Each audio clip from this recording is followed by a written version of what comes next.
买厝欢欢喜喜，当着疫情是不如意，不过这个赔偿也着爱有诚意，因为这个疫情加上这个欠工的问题，全台湾的建案时间进度拢有去前着，各强调一个建商有两个建案，拢出现这个有卖厝交厝时间着要延后，要求消费者搁爱等2年，无就是无加利息退钱互你。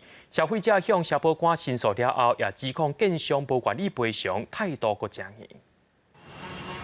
高雄市区这栋15楼的大楼，才起到7楼，原底按算每年10月完工，所有买有售厝的消费者，去年底接到通知，会延后2档交厝。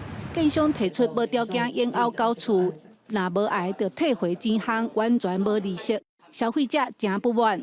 一切都是依照合约，你要不要房子的，就按照合约来赔偿；你要房子的，就是为延期的这段时间，你要给我们延迟利息。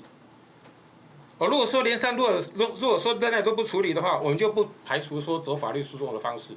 写信是讲，甲伊同款的消费者有20外个，已经做自救会。共建商阁有另外一间建案，原底后个月要完工，目前敢若起到3楼。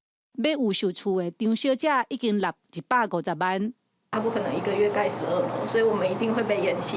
然后我们要求是希望他可以依照合约来进行赔偿，而不是现在就是都完全没有回应。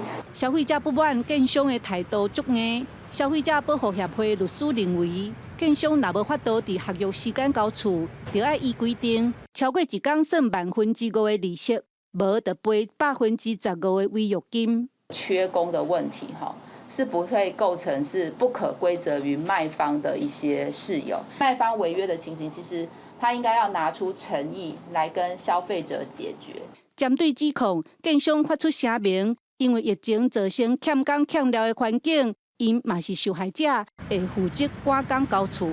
记者邓家文、廖伟哲高雄报道。